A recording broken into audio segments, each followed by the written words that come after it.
நமஸ்தே குட்டீஸ். நம்மளோட குட்டி ஹிந்தி லேர்னர் சேனலில் நம்ம கொஸ்டின் ஆன்சர்ஸ் ஃபார் பிகினர்ஸ் அப்படின்ட்டு பிளேலிஸ்ட்டில் வீடியோஸ் அப்லோட் பண்ணிகிட்ருக்கோம். 5th பிளேலிஸ்ட்டு இதில் 24th வீடியோ. இதில் போன வீடியோவோட தொடர்ச்சியான கொஸ்டின்ஸ் தான் இதுலேயும் இருக்குது. பேங்க்கில் பணம் கட்டுறது, அதில் வட்டி வர்றது, இதை பற்றி பேசணும் இல்லையா, அது ரிலேட்டடாக தான் இந்த கொஸ்டினும் இருக்குது. ஸோ அதை பார்த்துட்டு இது பார்த்தீங்கன்னா எனக்கு கொஞ்சம் உங்களுக்கு யூஸ்ஃபுல்லாக இருக்கும். இப்போது இந்த வீடியோவில் என்னென்ன கொஸ்டின்ஸ் இருக்குது, எப்படிலாம் ஆன்சர் பண்ணலாம் அப்படிங்கிறத நம்ம இப்போ பார்க்கலாம். ஓகே, இப்போ என்ன கொஸ்டின் பாருங்கள்.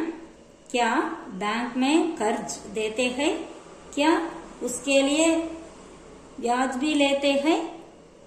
இப்போ நம்ம நார்மலாக என்ன பேங்க்கில் கடன் கொடுப்பாங்களா அப்படின்லாம் கேட்போம் இல்லையா. இப்போ கடன் வேணும்பா, பேங்க்கில் கடன் கொடுக்குறாங்களா, அதுக்கு வட்டி எடுத்துக்குவாங்களா அப்படிலாம் கொஸ்டின் கேட்குறோம்ல, அதே தான். கியா என்ன, பேங்க்மே பேங்கில், கர்ஜ் கர்ஜ் அப்படின்னா கடன், தேத்தேகை கொடுக்கிறார்கள். கியா பேங்க்மே கர்ஜ் தேத்தேகை என்ன, பேங்க்ல கடன் கொடுக்குறாங்களா. கியா உஸ்கேலியே என்ன, அதற்காக, வியாஜ் பி அதாவது வட்டியும், லேத்தேகை எடுக்கிறார்களா வாங்குகிறார்களா என்ன, அதுக்கு வட்டியும் இருக்கா அப்படின்னு சொல்லி கேட்குறோம் இல்லையா, அதே கொஸ்டின் தான்.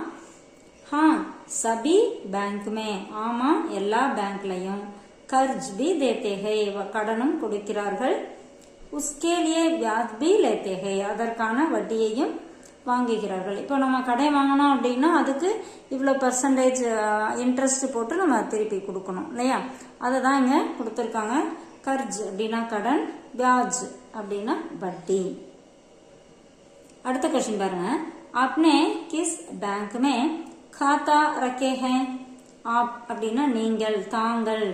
किस बैंक में எந்த பேங்கில், खाता रखे हैं அக்கௌண்ட் வச்சிருக்கீங்க, நீங்க எந்த பேங்க்ல அக்கௌண்ட் வச்சிருக்கீங்க அப்படின்னு கேட்போம் இல்லையா யார்கிட்டயாவது. இப்போ உங்களுக்கு எந்த பேங்க்ல அக்கௌண்ட் இருக்கு, எந்த பேங்க்ல அக்கௌண்ட் வச்சிருக்கீங்க அப்படிலாம் கேட்போம் இல்லையா, அதே கொஸ்டின் தான். मैंने भारत स्टेट बैंक में खाता रखा हूँ, நான் பாரத் ஸ்டேட் பேங்க்ல அக்கௌண்ட் வச்சிருக்கேன்.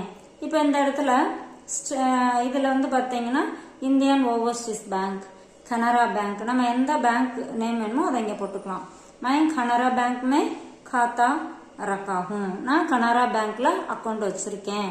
मैं इंडियन ओवरसीज बैंक में खाता रखा हूँ, நான் இந்தியன் ஓவர்சீஸ் பேங்க்ல அக்கௌண்ட் வச்சிருக்கேன். இப்ப காத்தா அப்படின்னா அக்கௌண்ட், ஓகேவா. நம்ம பேங்க்ல வங்கி கணக்கு வச்சிருக்கோம் இல்லையா, அதை தான் ஹிந்தியில காத்தா அப்படின்னு சொல்றது.